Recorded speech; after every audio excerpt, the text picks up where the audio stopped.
Assalamualaikum warahmatullahi wabarakatuh.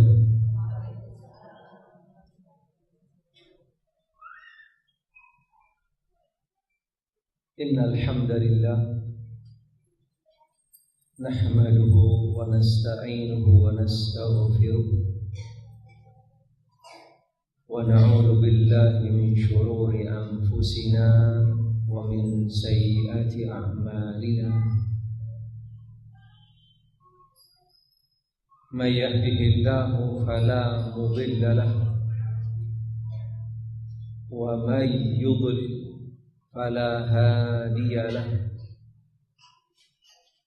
Wa asyhadu an la ilaha illallah wahdahu la syarika lahu wa asyhadu anna Muhammadan abduhu wa rasuluh sallallahu alaihi wa alihi wa sahbihi wa sallama tasliman katsira.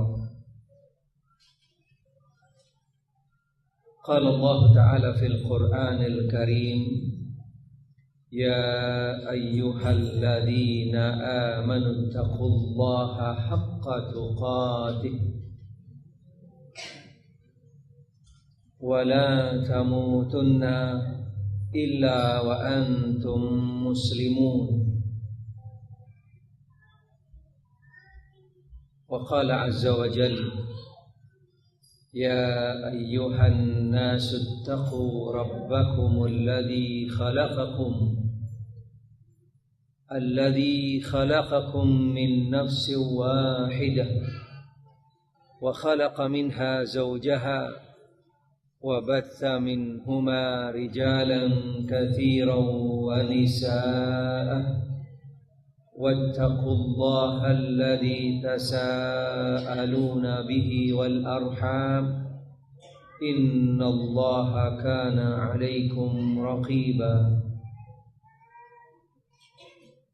وقال تبارك وتعالى يا أيها الذين آمنوا اتقوا الله وقولوا قولا سديدا يصلح لكم أعمالكم ويغفر لكم ذنوبكم ومن يطع الله ورسوله فقد فاز فوزا عظيما. أما بعد فإن أصدق الحديث كتاب الله وخير الهدى هدى محمد sallallahu alaihi wa alihi wa sahbihi wa sallam, wa syarral umuri muhdatsatuha wa kullu muhdatsatin bid'ah wa kullu bid'atin dhalalah wa kullu dhalalatin finnar. Ma'asyiral muslimin wal muslimat rahimakumullah, para ummahat, ibu-ibu sekalian, para muallimat, segenap panitia, mudah-mudahan Allah Subhanahu wa ta'ala senantiasa melimpahkan rahmatnya kepada kita semua. Alhamdulillah wa syukrulillah. Pada pagi hari ini Allah Subhanahu wa ta'ala mengizinkan, menakdirkan kita, mengumpulkan kita di tempat semulia-mulianya tempat. Kita berada di majlis semulia-mulianya majlis, yaitu majlis ilmu. Mudah-mudahan Allah Subhanahu wa ta'ala menjadikan kita hamba-hambanya yang dimuliakan oleh Allah Subhanahu wa ta'ala. Alhamdulillah wa syukrulillah. Pada pagi hari ini Allah Subhanahu wa ta'ala sungguh sangat banyak menganugerahkan karunia, anugerahnya, nikmatnya kepada kita, yang kita tidak mampu dan tidak sanggup untuk menghitung-hitungnya, bahkan untuk bersyukur kepada Allah Subhanahu wa ta'ala, untuk menandingi dari semua karunia nikmat yang Allah Ta'ala berikan kepada kita.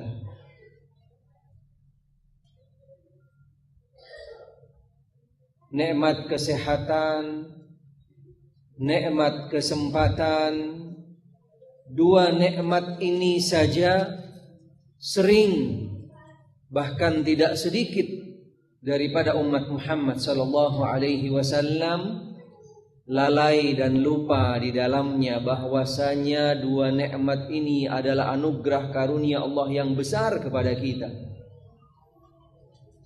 Dengan diberikan kesehatan kepada kita, alhamdulillah, Allah subhanahu wa ta'ala bisa memberikan kemudahan kepada kita untuk kita bisa hadir pada pagi hari ini. Dengan nikmat kesempatan Allah subhanahu wa ta'ala meringankan langkah kita untuk kita bisa berkumpul bersama di dalam majelis ilmu. Tetapi tidak sedikit dari saudara-saudara kita muslimin dan muslimat lupa dan lalai dengan dua nikmat ini, yaitu nikmat kesehatan dan nikmat kesempatan. Ketika kita sehat, kita lupa, tidak isi, kita tidak manfaatkan kesehatan tadi untuk di dalam ketaatan kepada Allah subhanahu wa ta'ala. Bahkan ketika kita mendapatkan kesempatan, kita tidak isi kesempatan kita, waktu kita untuk benar-benar kita isi di dalam ketaatan kepada Allah subhanahu wa ta'ala. Tetapi ketika kita sudah mulai terasa sakit, ada gangguan kesehatan, baru kita akan merasakan nikmatnya kesehatan. Sungguh sangat mahalnya kesehatan. Ketika kita dalam keadaan kesibukan, baru kita akan merasakan bagaimana berharganya waktu. Diterangkan oleh salah seorang ulama, waktu di dalam kehidupan seorang hamba Allah, seorang muslim dan muslimat, hakikatnya adalah bagaikan kehidupan. Waktu adalah kehidupan itu sendiri bagi setiap muslim dan muslimah. Kemudian beliau menyatakan, ketika kehidupan seorang muslim, seorang muslimah di dalam mengisi kehidupannya, di dalam waktu-waktunya dia sia-siakan, dia tidak bisa mengisi waktunya di dalam ketaatan kepada Allah subhanahu wa ta'ala, beliau mengatakan, mendingan mati daripada hidup. Mendingan mati daripada hidup. Karena waktu bagi seorang muslim, bagi seorang muslimah, hakikatnya adalah kehidupan itu sendiri. Bahkan Al-Imam Ibn Al-Qayyim rahimahullah, beliau pernah menyatakan di dalam salah satu bukunya, ada dua kelompok atau ada dua macam orang yang dinyatakan oleh beliau adalah orang yang tidak berilmu. Orang yang tidak berilmu alias bodoh. Yang pertama beliau nyatakan yaitu orang-orang yang menyia-nyiakan waktunya. Orang yang tidak memperdulikan waktunya, waktunya berlalu begitu saja tanpa dia isi dengan sesuatu yang berharga, tanpa dia isi dengan hal-hal yang bermanfaat, ketaatan amal soleh kepada Allah. Beliau memberikan contoh orang-orang yang bodoh. Yang pertama, yang menyia-nyiakan waktunya adalah orang-orang yang panjang angan-angannya dan cita-citanya serta planningnya tanpa ada realisasi. Entar mau begini, mau begitu, mau jalan, mau hadir dan seterusnya, tapi tidak dibuktikan semuanya, hanya sebatas cita-cita belaka. Ini orang yang bodoh, orang yang menyia-nyiakan waktunya. Yang kedua yang dinyatakan oleh beliau orang yang bodoh, orang yang menyia-nyiakan hatinya. orang yang menyia-nyiakan hatinya. Kemudian beliau mencontohkan orang yang menyia-nyiakan hatinya adalah orang yang tidak memperdulikan terhadap hatinya, tidak menjaga hatinya dari noda-noda hitam, dari kotoran, tidak membina hatinya, menjaga hatinya dengan ketaatan amal soleh kepada Allah, yang akhirnya sampai berdampak hatinya penuh dengan penyakit, khususnya penyakit hawa nafsu dan syahwat, yang akan sampai pada akhirnya berdampak hatinya menjadi hati yang membatu dan keras, yang sudah sama sekali tidak akan tergugah, tersentuh oleh ayat-ayat Al-Quran, tergugah oleh kejadian peristiwa-peristiwa di sekitarnya. Hatinya terbelenggu oleh hawa nafsu syahwat, khususnya oleh hawa nafsu dunia materi, oleh fulus. Hatinya terbelenggu habis. Na'udzubillah min dalik. Ini orang yang kedua yang bodoh, yang menyia-nyiakan hatinya, terbengkalai. Dia tidak bina, dia tidak jaga. Padahal hati adalah organ yang sangat krusial, yang sangat vital dari tubuh manusia, yang diperumpamakan oleh salah seorang sahabat, yaitu Abu Hurairah radhiyallahu an. Beliau menyatakan, hati bagaikan raja pada tubuh manusia, anggota tubuh yang lainnya bagaikan bala tentara.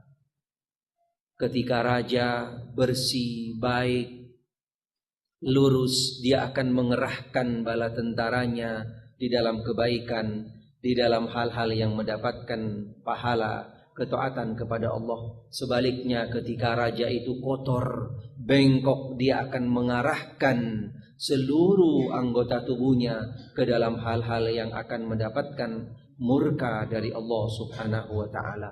Mudah-mudahan Allah Subhanahu wa ta'ala menjadikan kita hamba-hambanya yang selalu bersyukur kepada Allah Subhanahu wa ta'ala, yaitu dengan dibuktikan kita bisa mengisi waktu-waktu kita, dan juga kita bisa selalu bersyukur kepada Allah dengan meningkatkan ketaatan kepada Allah Subhanahu wa ta'ala. Khususnya kita bisa isi waktu-waktu kita dengan menuntut ilmu. Karena dengan ilmu adalah kunci utama, pegangan utama, rujukan utama bagi setiap muslim dan muslimah di dalam kehidupan dunia, untuk dia bisa menjalankan misinya dan tugasnya selaku hamba Allah Subhanahu wa ta'ala. Karena kita di atas muka bumi diciptakan oleh Allah hanya untuk beribadah kepada Allah Subhanahu wa ta'ala, dan ibadah yang diterima yaitu ibadah yang bersumber dari ilmu. Para ummahat yang mudah-mudahan senantiasa dirahmati oleh Allah Subhanahu wa ta'ala, insyaallah pada pagi hari ini kita akan sama-sama pelajari, yaitu satu materi, tema yang mudah-mudahan sesuai dengan yang diamanatkan kepada kami, yaitu tema yang sangat identik dengan kehidupan setiap muslim dan muslimah.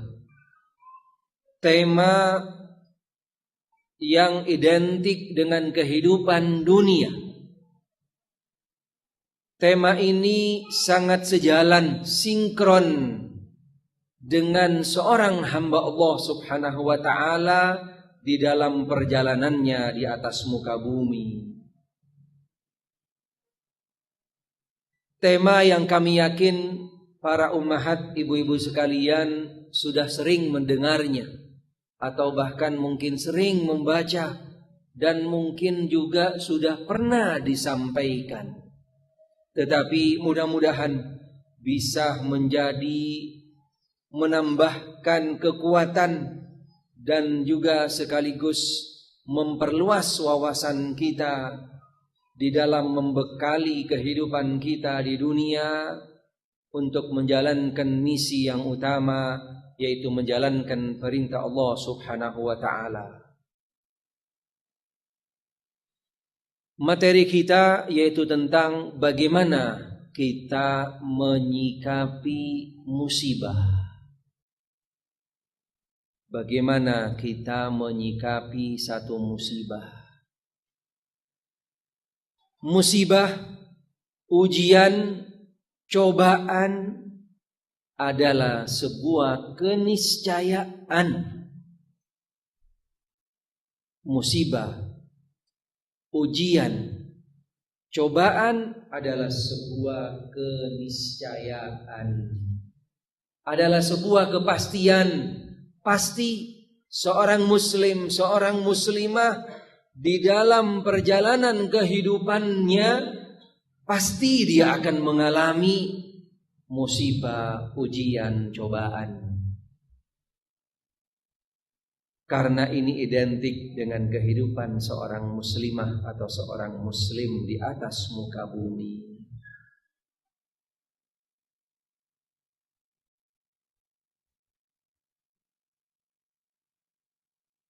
Dinyatakan oleh para ulama, khususnya 3 kalimat ini bisa jadi sumbernya satu, yaitu kembali kepada yang lebih sering atau lebih banyak diungkapkan di dalam Al-Quranul Karim dengan bahasa fitnah. Di dalam Al-Quran lebih banyak diungkapkannya dengan kalimat fitnah. Yang bisa kalimat fitnah itu masuk di dalamnya yaitu musibah, ujian, dan cobaan. Walaupun dari setiap makna kalimat itu sendiri kadang-kadang memiliki spesifikasi yang sedikit berbeda dengan yang lainnya. Tetapi setiap muslim, setiap muslimah pasti akan menghadapi di dalam kehidupannya yang namanya fitnah. Mulai daripada diri seorang muslim itu sendiri adalah sebagai fitnah, khususnya seorang muslimah di atas muka bumi.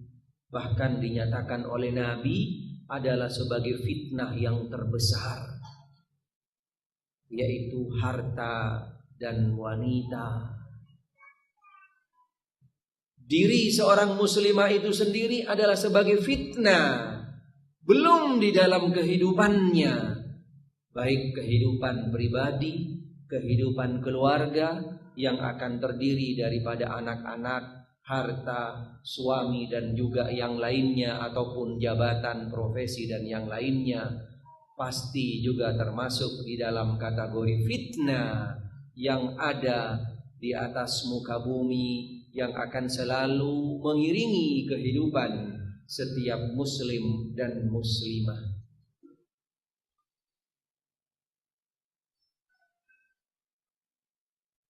Fitnah, musibah, ujian, dan cobaan yang seringnya juga diungkapkan yaitu dengan ujian. Walaupun ujian itu sendiri berarti cobaan, dan setiap musibah yang kategorinya adalah anugerah, yang kategorinya adalah nikmat pemberian dari Allah, yang di sana pasti ada juga fitnahnya, ada ujiannya, ada cobaannya. Tetapi di balik itu semua Allah menunggu dari kita sebagai bukti ujiannya, bersyukurkah kita atau tidak. Ketika kategori musibah tersebut adalah sebagai anugerah. Jadi orang kaya, jadi orang yang diberikan nikmat karunia oleh Allah, tidaklah kita kemudian lalai, tidaklah kemudian kita berfoya-foya, kemudian kita meninggalkan yang namanya kewajiban-kewajiban, hak-hak daripada harta itu sendiri. Tentunya tidak, karena akan menjadi malapetaka akan menjerumuskan kita ke dalam api neraka ketika kita lalai bahwasanya anugerah itu adalah sebagai bentuk medan ujian cobaan dari Allah yang dituntut setiap muslim dan muslimah untuk bersyukur kepada Allah Subhanahu wa taala. Bagaimana kita bisa untuk menyalurkan, menggunakan daripada anugerah karunia yang Allah berikan kepada kita dari harta, anak dan juga yang lainnya. Kemudian ketika musibah tadi itu kategorinya bukan menjadi anugerah, tapi menjadi medan ujian untuk kita. Musibah tadi itu berarti kita dituntut untuk bisa bersabar di dalamnya. Karena setiap fitnah yang di dalamnya penuh dengan cobaan, ujian dan musibah, semuanya berujung datangnya sumbernya dari Allah Subhanahu wa taala. Dan di sini ujian juga bagi seorang muslim dan muslimah, bagaimana dia bisa memanage fitnah tadi itu untuk kembali kepada Allah Subhanahu wa taala. Pertanyaannya, bagaimana kita menyikapi musibah tadi? Bagaimana kita menyikapi fitnah yang di dalamnya penuh dengan ujian, cobaan dan musibah dan yang lainnya? Ini akan menjadi pertanyaan kita. Ketika kita bisa memanagenya, kita bisa mengendalikannya, kita bisa mengembalikan kepada tolak ukur yang ada di dalam agama Islam, kita bisa mengembalikan kepada tuntunan yang ada di dalam agama. Subhanallah, ketika kita menyikapi musibah ini, kita akan bisa bagaimana mengkondisikan musibah yang awalnya nikmah, menurut pandangan kacamata kita, nikmah bukan ni'mah. Beda. Nikmah adalah kebalikan daripada nikmah. Ketika kita bisa mengkondisikan, mengendalikan, memanage yang namanya nikmah tadi, sesuatu yang pahit, sesuatu yang berat, yang tidak kita suka, kita tidak ingin dan agar kita segera melepaskannya, tapi kita bisa memanagenya, kita bisa mengendalikannya, mengaturnya, mengembalikan kepada tuntunan, nikmah tadi akan menjadi nikmah.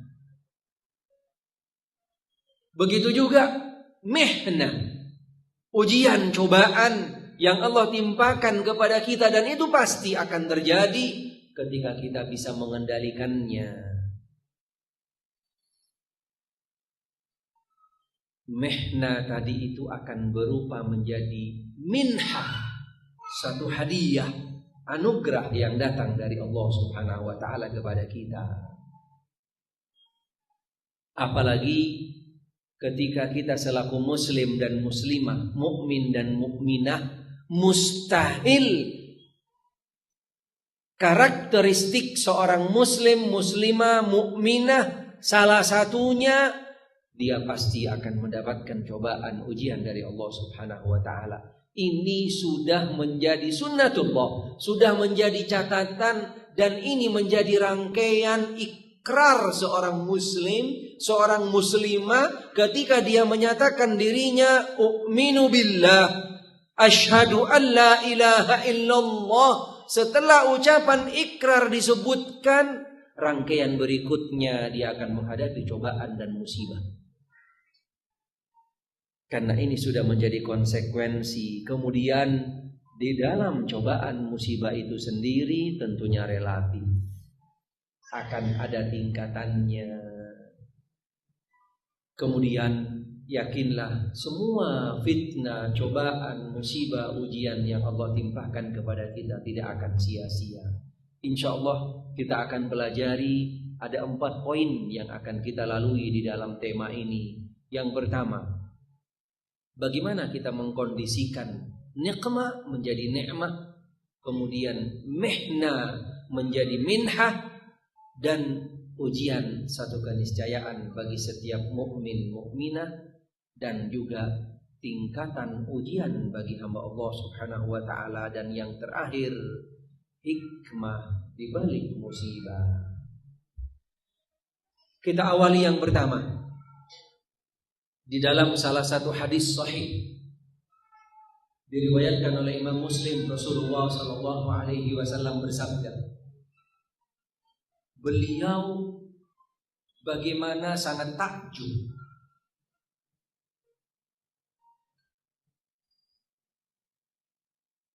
beliau sangat takjub sekali dengan kondisi seorang mukmin.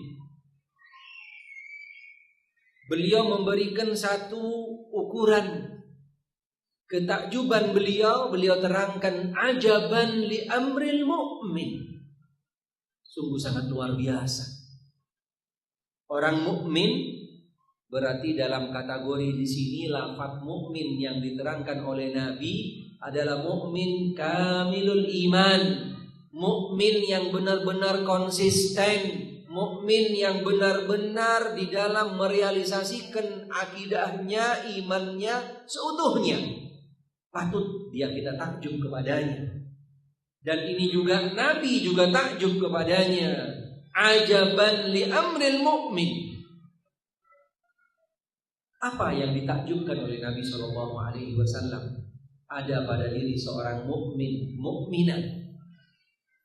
Beliau mengatakan seorang mukmin ketika Allah Subhanahu wa taala timpakan satu anugerah karunia nikmat kepadanya, orang mukmin tadi bersyukur kepada Allah Subhanahu wa taala.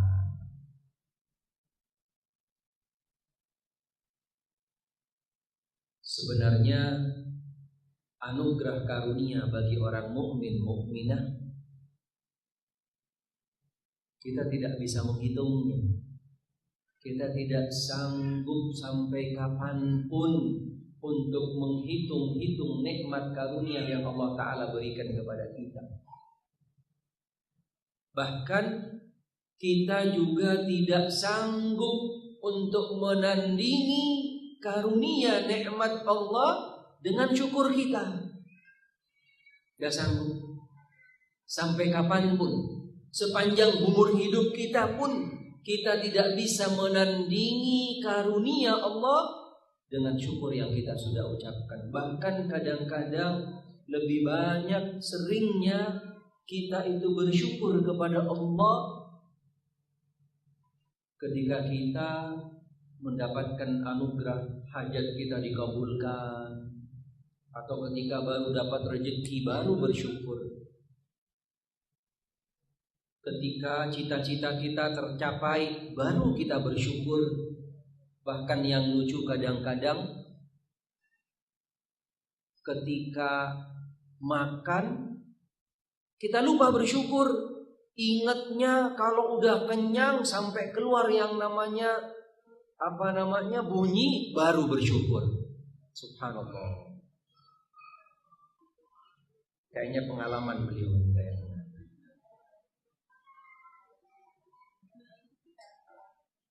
Padahal baru pertama dihidangkan makanan di depan kita saja itu sudah karunia.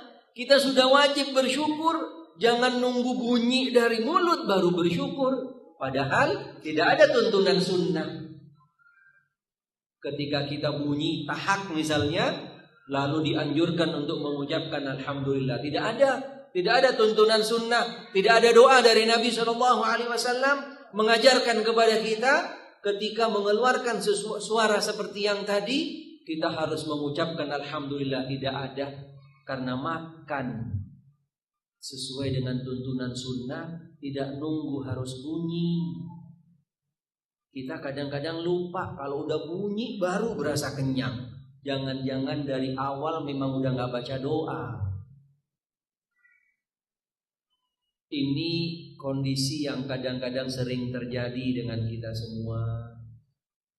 Padahal nikmat karunia Allah Subhanahu wa ta'ala sungguh sangat banyak kepada kita. Sungguh sangat besar sekali, luar biasa. Bahkan kadang-kadang kita tidak berasa.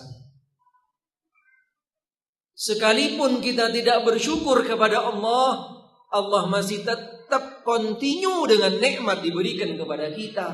Bahkan yang kadang-kadang kita sedih, kadang-kadang kita malu, kadang-kadang kita tidak pantas.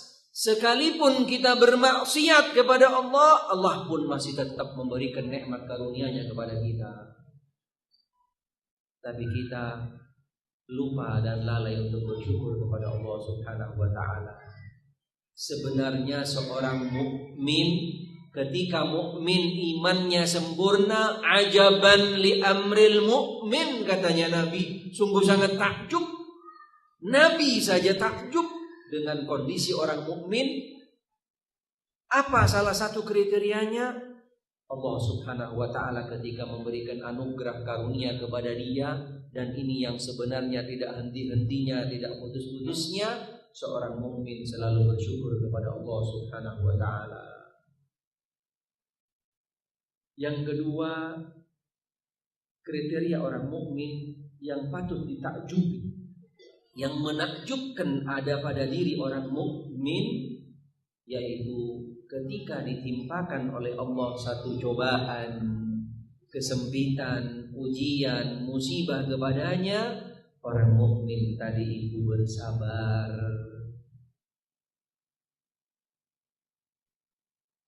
Ini termasuk kriteria orang mukmin kamilul iman, yang sempurna imannya. Berarti di dalam sisi yang lain, ketika seorang mukmin ada pada dirinya tidak ada kriteria dua ini, berarti dikembalikan kepada imannya, perlu untuk diagnosa, perlu untuk diteliti, perlu untuk dicermati kembali dan dilakukan introspeksi.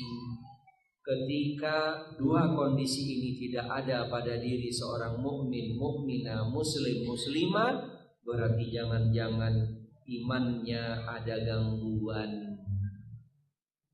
Karena ini kondisi keimanan seorang muslim, muslimah yang memiliki dua kriteria yang Nabi saja sangat takjub dengan kriteria orang mukmin tadi. Dan kondisi ini kulluhu lil mu'min, katanya Nabi. Semua kriteria tadi itu ada pada diri orang mukmin.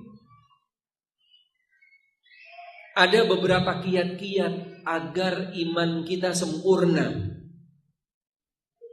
agar kita benar-benar menjadi orang mukmin yang sempurna, yang orang mukmin tadi itu patut untuk ditakjubin. Bagaimana kiat-kiatnya, khususnya ketika di dalam menghadapi musibah?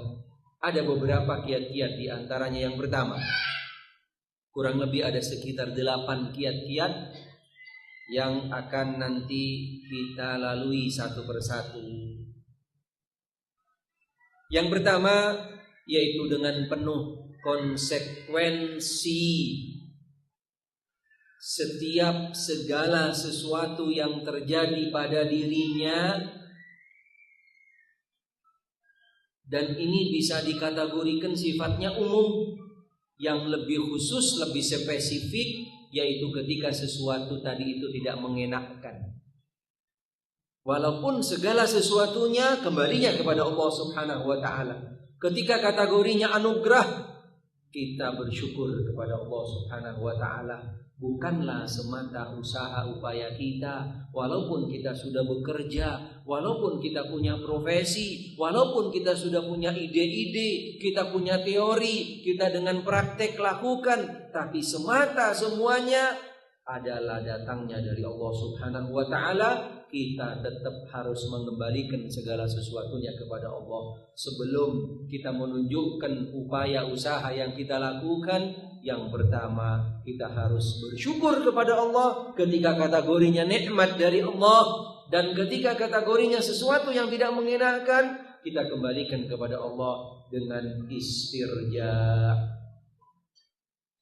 Inna lillahi wa inna ilaihi raji'un. Segala sesuatu, bahkan yang kadang-kadang kita nggak sadar, sering terjadi sesuatu yang menurut kita biasa-biasa aja, atau sesuatu yang kecil misalnya, Padahal segala sesuatunya adalah datangnya dari Allah. Misalnya ada sesuatu yang jatuh yang kita pegang. Kita tidak sadar, kita tidak mengembalikan keadaan tadi itu kepada Allah, malah kita ngomel gitu kan. Malah kadang-kadang ada yang sampai dengan latah-latah dan seterusnya. Misalnya kesandung aja dikit, subhanallah. Mestinya kita mengucapkan innalillah, tapi dia karena tidak terbiasa, tapi malah yang dia ucapkan adalah buset. Ini berarti dia tidak bisa bagaimana mengendalikan, bagaimana mengkondisikan, dan sekaligus membiasakan lisannya untuk mengembalikan segala sesuatunya kepada Allah Subhanahu wa taala, karena tersandung termasuk salah satu bentuk cobaan ujian dari Allah Subhanahu wa taala. Nabi sallallahu alaihi wasallam menerangkan dalam hadis yang sahih, barang siapa istarja'ah, mengembalikan segala sesuatunya kepada Allah, walaupun hal-hal yang kecil seperti yang tadi kesandung atau barang jatuh misalnya, kita kembalikan kepada Allah, innalillah wa inna ilaihi raji'un. Kemudian dia ikuti dengan doa, Allahumma ajirni fi musibati wa akhlif li khairan min. Allahumma ya Allah, berilah aku pahala dari cobaan musibah yang menimpaku. Dan ketika sesuatu tadi itu sifatnya kehilangan atau sesuatu yang rusak, sesuatu yang merugikan, berilah ganti yang lebih baik. Subhanallah. Ini doa tuntunan dari Nabi SAW kepada kita. Ini baru yang benar, ini yang tepat, bukan malah dengan ungkapan-ungkapan yang tidak benar. Kadang mendumel, kadang mengungkapkan kalimat-kalimat yang tidak benar, kadang marah-marah. Yang lucu lagi, dia yang kesandung nyalain orang lain. Ketika dia bisa mengkondisikannya, bisa memanagenya, subhanallah, akan ringan, akan enteng, dan dibalik semua itu tidak akan kosong daripada hikmah, bahkan pahala dari Allah dan penggantian yang lebih besar. Subhanallah, indah sekali agama Islam. Tuntunan Nabi Shallallahu Alaihi Wasallam sungguh sangat indah sekali. Sungguh sangat indah. Beda dengan tuntunan-tuntunan yang lain yang tidak ada di dalamnya itu kebenaran dan kesempurnaan. Karena kesempurnaan ada hanya pada tuntunan agama Islam yang dibawa oleh Rasulullah Sallallahu Alaihi Wasallam. Kemudian yang kedua, meyakini segala sesuatu adalah catatan dan takdir dari Allah. Di sini kondisinya mulai akan melihat bagaimana bobot dan bibit daripada keimanan seseorang.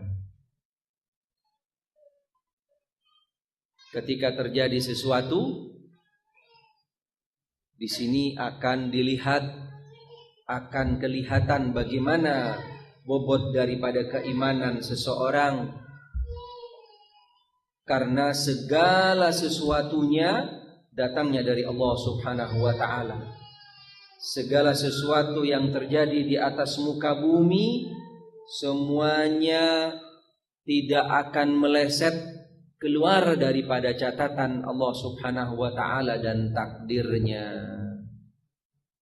Kita berkumpul pada pagi hari ini, duduk bersama di majelis ilmu, majelis yang semulia-mulianya majelis di atas muka bumi adalah majelis ilmu. Walaupun mungkin namanya bukan majelis Rasul, tapi alhamdulillah majelis ilmu adalah semulia-mulianya majelis di atas muka bumi. Ini termasuk catatan dan takdir dari Allah Subhanahu wa taala.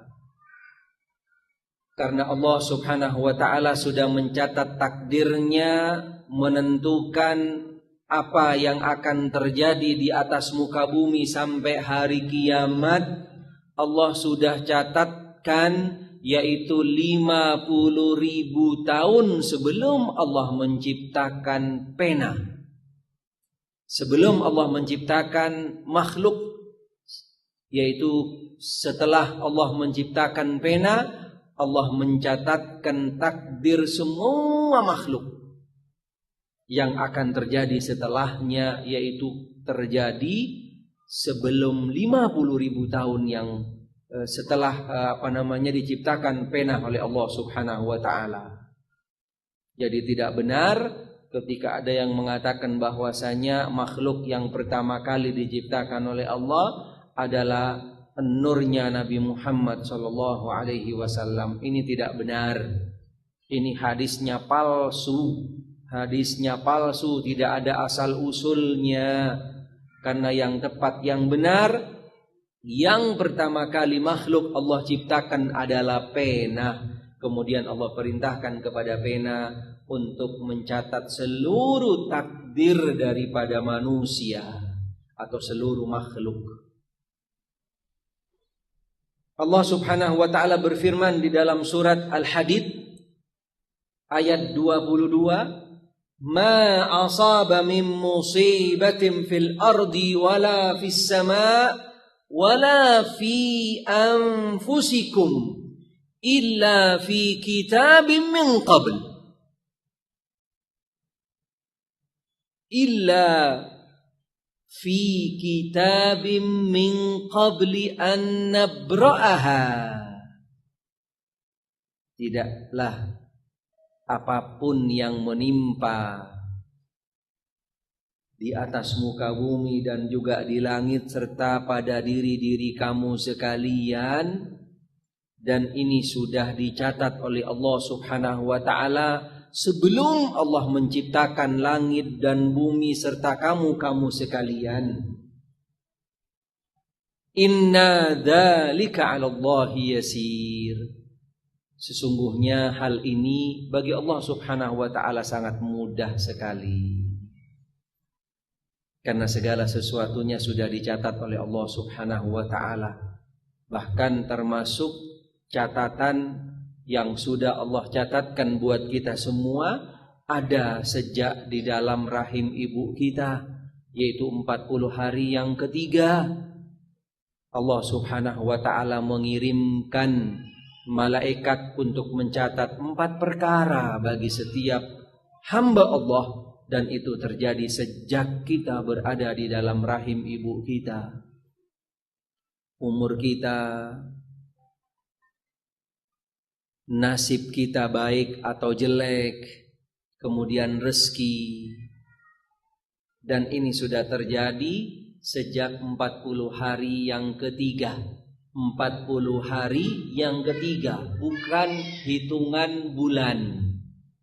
Ini hitungan agama. Dan ini termasuk perhitungan yang tepat dan benar. Ketika kita menghitung bulanan yang tepat, yaitu dengan masa 40 hari yang lebih tepat, bukan dengan hitungan-hitungan yang dilakukan oleh medis. Karena itu yang pertama bertentangan, dan yang kedua seringnya meleset. Seringnya meleset, yang dinyatakan oleh dokter dengan istilah semester atau hitungan 40 hari, 3 kali 40 hari dan seterusnya. Dan itu ternyata setelah diteliti lebih tepat dan lebih mendekati kepada akurat. Catatan itu sudah ada pada seorang janin setelah Allah tiupkan ruh. Dicatat 4 perkara di dalamnya. Dan segala sesuatu yang akan terjadi di atas muka bumi, semuanya sudah di dalam catatan Allah Subhanahu wa ta'ala. Karena segala sesuatu tidak akan keluar daripada schedule, program, catatan, planning daripada Allah Subhanahu wa taala. Ketika kita meyakini, kita benar-benar mantap iman kita tentang catatan ini, berarti segala sesuatu yang terjadi kepada kita, kebaikan dan kejelekan, setelah kita mengembalikan kepada Allah Subhanahu wa taala, akan berdampak. Sesuatu yang terjadi itu akan kita menerimanya dengan lapang dada, dan apapun yang terjadi akan terasa ringan dan enteng. Karena kita milik Allah, akan kembali kepada Allah. Karena kita diatur oleh Allah dan kita mengikuti apa sudah yang diatur oleh Allah, enteng. Kayak seperti seorang dalang yang sedang nancepin dan ngeluarin, ngangkat, goyangin wayang yang ada di atas papan dalang. Subhanallah. Ngikutin aja tuh wayang, nggak ada yang nentang, nggak pernah dia misalnya pakai komplain kok saya duluan tidak dia, nggak ada. Kita di atas muka bumi, semuanya di dalam kendali dan gerak serta catatan Allah Subhanahu wa taala. Kalau kita mengikuti arus, mengikuti apa yang sudah dicatat oleh Allah Subhanahu wa taala, akan enteng sekali, enak, enjoy, tenang. Nggak akan banyak keluh kesah, nggak akan banyak komplain, nggak akan banyak nanya, dan juga kita akan selalu mengembalikan segala sesuatunya kepada Allah Subhanahu wa taala. Yang ketiga, bersyukur kepada Allah Subhanahu wa taala dengan musibah yang menimpa ini tidaklah lebih besar. Ketika sesuatu kejelekan yang menimpa kita, hendaknya kita menoleh kiri kanan kita atau melihat sana yang jauh. Di rumah kita banjirnya padahal cuman baru semata kaki. Ya Allah, udah berkeluh kesahnya seakan-akan kelelep rumahnya. Padahal yang bikin kelelep rumahnya itu dari keluh kesahnya. Kalau kita coba menoleh ke tempat yang lebih jauh atau daerah yang lain misalnya, yang mereka bukan hanya rumahnya kelelep sampai mengorbankan keluarganya gara-gara banjir. Tapi ketika kita bisa bersyukur kepada Allah, sebesar apapun yang Allah sudah timpakan kepada kita, lihatlah kepada orang yang lebih besar musibah yang Allah timpakan kepada mereka. Insya Allah kita bisa bersyukur. Seorang mukmin akan bersyukur karena musibah yang menimpa ini hanya pada dirinya, apalagi sebesar apapun yang menimpa kepadanya hanya sebatas sifatnya, dirinya, keluarganya, hartanya, tidak kepada keimanan dan akidahnya. Subhanallah. Walaupun semua anggota keluarganya hilang, seluruh hartanya habis, tetapi dia masih patut untuk bersyukur kepada Allah karena iman dan akidahnya masih ada pada diri dia. Ini karunia, anugerah, nikmat yang datang dari Allah Subhanahu wa taala. Ketika kita bisa mengkondisikan seperti ini, apapun bentuknya musibah, sebesar apapun, kapan saja, sekuantitas apapun, subhanallah, kita akan tetap bersyukur kepada Allah Subhanahu wa taala karena hakikatnya kehidupan di dunia semuanya tidak ada artinya. Yang berarti modal paling utama untuk nanti kita menghadap Allah hanyalah iman. Ketika iman ini masih ada pada diri kita, tertancap di dalam sanubari kita, tidak terbawa oleh banjir, tidak terbawa oleh godaan dan rayuan, tidak mendapatkan musibah, alhamdulillah, saya masih beriman kepada Allah walaupun segala macam cobaan musibah yang telah Allah timpakan kepada kita. Yang keempat, hendaknya meneladani orang lain yang tertimpa musibah. Di sini sungguh sangat banyak teladan-teladan yang sebenarnya ada teladan cermin yang perlu kita jadikan panutan di dalam menghadapi cobaan dan musibah yang mungkin kita tidak setaraf dengan mereka, tidak setingkat dengan mereka.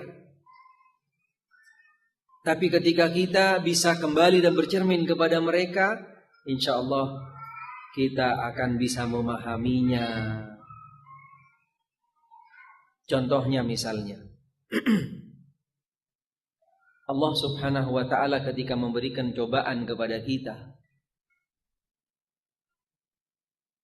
ketika kita bisa bercermin kepada orang-orang yang Allah lebih besar berikan cobaan, subhanallah, sebenarnya enggak seberapa cobaan kita, tidak seberat mereka. Seperti suatu ketika Nabi SAW ketika di Mekah dulu, pada awal-awalnya Nabi sudah diizinkan untuk menyebarkan agama, untuk menyiarkan terang-terangan agama Islam. Para sahabat radhiyallahu ta'ala anhum di dalam menghadapi cobaan yang ada pada waktu itu, mereka sudah luar biasa, sangat berat sekali. Sampai-sampai dari mereka datang menemui Nabi, ya Rasulullah, kenapa engkau tidak berdoa kepada Allah agar kita segera dimenangkan, agar kita segera selesai menghadapi cobaan rintangan yang sangat berat ini. Kemudian Nabi SAW mengajak para sahabatnya sekaligus menghibur mereka dan juga memberikan motivasi kepada mereka. Nabi terangkan, ketahuilah, sebenarnya cobaan yang Allah berikan kepada kita belum seberapa. Ketahuilah sesungguhnya orang-orang sebelum kamu sekalian dulu, ketika mereka di dalam membawa risalahnya, membawa dakwah, membawa risalah yang datang dari Allah, sungguh sangat besar dan berat sekali cobaan mereka. Apa yang kamu rasakan sekarang ini enggak seberapa. Paling kamu diboikot, kamu dilemparin kotoran, kamu dihalangi dengan hal-hal yang berbahaya, atau kamu ditindiin dengan batu dan seterusnya. Lihatlah orang-orang sebelum kamu dulu, ketika mereka membawa risalah dakwah, subhanallah, Allahu Akbar, mereka itu tidak sedikit diberikan cobaan, ujian kepada mereka oleh Allah. Salah satunya di antaranya, mereka ketika diuji, mereka itu dipendam, ditanam hidup-hidup yang nampak cuman kepalanya, kemudian mereka digergaji dari mulai kepala dan badannya dibagi dua. Kamu belum seberapa cobaan yang Allah timpakan kepada kamu sekalian. Tidak ada jalan kecuali kita tetap bersabar. Insya Allah nanti akan ada kemenangan dan pahala dari Allah subhanahu wa ta'ala. Contoh yang lain, bagaimana bentuk kesabaran yang kita juga bisa menteladani, yaitu salah seorang putri Nabi, Fatimah radhiyallahu anha. Suatu ketika Fatimah radhiyallahu anha datang ke tempat Nabi sallallahu alaihi wasallam ketika Nabi sebelumnya, beberapa hari sebelumnya, melakukan perjalanan peperangan yang kebetulan dimenangkan oleh Nabi sallallahu alaihi wasallam dengan para sahabat, yang kemenangan itu cukup besar sehingga tidak sedikit tawanan-tawanan perang, khususnya yaitu tawanan-tawanan perempuan yang didapat oleh tentara umat Islam pada waktu itu. Fatimah radhiyallahu anha mendengar kabar ini. Kemudian beliau berharap, mudah-mudahan dari tawanan-tawanan wanita tadi itu bisa saya minta untuk membantu saya di rumah. Datanglah beliau kepada Nabi, kebetulan tidak berjumpa dengan Nabi, berjumpa dengan Fatimah, dengan Aisyah radhiyallahu anha. Kemudian ketika Nabi kembali, disampaikan oleh Aisyah, Nabi langsung bergegas menuju ke rumah Fatimah radhiyallahu anha. Ketika sampai di rumah Fatimah sudah malam hari. Fatimah dengan Ali bin Abi Thalib sudah siap-siap mau tidur. Rumahnya Rasul dengan keluarga dan para istrinya rumahnya kecil. Pintunya juga ketika ngetok pintu orang-orang dulu, dan ini juga menjadi salah satu sunnah yang ada di zaman Nabi yang dilakukan oleh para sahabat. Ketika mau ngetok pintu, mereka mengetok pintunya dengan ujung kuku. Kunna, di dalam salah satu riwayat diterangkan kunna naqru'ul bab bimuqaddimati adhafirina. Kami dulu di zaman Nabi ketika kami akan mengunjungi salah satu daripada saudara atau ke tempat Nabi atau ke tempat yang lainnya, kami mengetok pintu dengan ujung kuku kami. Subhanallah. Ini salah satu bentuk adab di dalam adabul isti'dzan, di dalam cara untuk memasuki atau mengetok pintu rumah, yaitu pelan-pelan ngetok pintunya, menunjukkan pintunya sederhana, rumahnya kecil, antara pintu dengan kamar deket banget. Kalau zaman sekarang bayangkan kita ngetok pintu pakai ujung kuku, sampai duhur nggak keluar. Tetapi substansinya bukan ketok pintunya atau ujung kukunya. Substansi yang bisa kita ambil daripada adab ini, ngetok pintu itu pelan-pelan, bukan pakai digebrak-gebrak. Ini substansi daripada adab. Yang kedua, salah satu juga daripada adabul isti'dzan, mereka diajarkan oleh Nabi SAW ketika setelah mengetok pintu diiringi dengan salam 3 kali. Dengan salam 3 kali. Kemudian ketika tidak dijawab, udah ketok pintu, udah salam 3 kali nggak dijawab, disunnahkan untuk kita pulang. Kalau kita beda, nggak ketok pintu, nggak kedengeran, udah salam 3 kali, pakai ngeliat di lubang kunci ada enggak? Subhanallah. Enggak taunya jendela sebelah kebuka, masuk lewat jendela. Innalillahi wa inna ilaihi raji'un. Jendela enggak kebuka, cari jalan lewat pintu belakang. Enggak putus asa, orang kita kreatif. Ini jelas-jelas menyalahi tuntunan daripada adab untuk bertamu. Termasuk adab di dalam bertamu, ketika kita ngetok pintu, nunggu sahibul bait keluar, dilarang kita berdiri persis depan pintu. Kita berdiri di sebelah kanan atau sebelah kiri. Ini beberapa adab, walaupun zaman sekarang sudah lebih mudah kita untuk isti'dzan, untuk berziarah atau untuk mendatangi rumah-rumah rekan-rekan kita, bisa SMS, bisa telepon dulu. Karena menjadi salah satu juga yang perlu kita hati-hati, dan ini juga menjadi salah satu pelanggar daripada adabul isti'dzan ketika masuk rumah dengan tanpa izin. Dengan tanpa izin, karena ini menyalahi tuntunan sunnah. Ketika dulu di zamannya Nabi Musa alaihissalam, diperbolehkannya kita itu nyolok mata orang atau nonjok matanya ketika dia masuk ke rumah seseorang dengan tanpa izin. Halal. Ini syariatnya Nabi Musa alaihissalam. Sebagian ulama seperti Al-Imam Malik rahimahullah, beliau tetap masih mengadopsi amalan ini. Diperbolehkan kalau seseorang masuk rumah orang dengan tanpa izin, apalagi pakai ngintip-ngintip, colok aja matanya. Karena tidak halal. Karena dia melihat yang tidak dihalalkan. Dia belum diizinkan, belum diperkenankan untuk masuk rumah. Berarti diperbolehkan dia untuk dilakukan seperti yang tadi. Tetapi insya Allah ini tidak bisa terjadi, karena sudah ada beberapa langkah-langkah yang bisa kita tempuh lebih awal. Nabi SAW ketika masuk ke rumah Fatimah radhiyallahu anha, udah mendapati Fatimah dengan Ali sedang tidur berdua. Apa yang dilakukan oleh Nabi? Subhanallah, Nabi larang, jangan bangun, kamu biarin.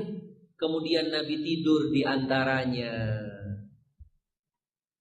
Nabi tidur di antara Ali dengan Fatimah, subhanallah. Padahal beliau sudah berkeluarga, udah di atas tempat tidur, tidak apa-apa. Ini menunjukkan bagaimana dekatnya Nabi dengan putrinya, dekatnya Nabi dengan mantunya, dan juga dekatnya orang tua kepada anak tidak ada batasnya. Dalam artian bukan berarti ketika sudah berkeluarga bodoh dan dilepasin begitu aja, tidak. Tetap ada konsekuensinya. Karena sampai kapanpun seorang anak masih bin orang tuanya. Dan juga menunjukkan di sini ada poin lain, bagaimana kecintaan Nabi kepada putrinya lebih daripada putra-putri yang lainnya. Ketika Nabi bertanya kepada Fatimah, apa tujuan kamu datang mencari aku? Apa tujuannya? Apa maunya? Dengar kabar apa kamu sampai datang untuk mencari aku? Fatimah katakan, ya Rasulullah, saya mendengar umat Islam di dalam peperangan menang. Katanya banyak bawaan tawanannya, khususnya perempuan-perempuan. Boleh nggak minta atuk 2 aja buat bantuin kami di rumah di sini, untuk meringankan beban kami, karena tangannya udah kapalan nih gilingin gandum buat roti.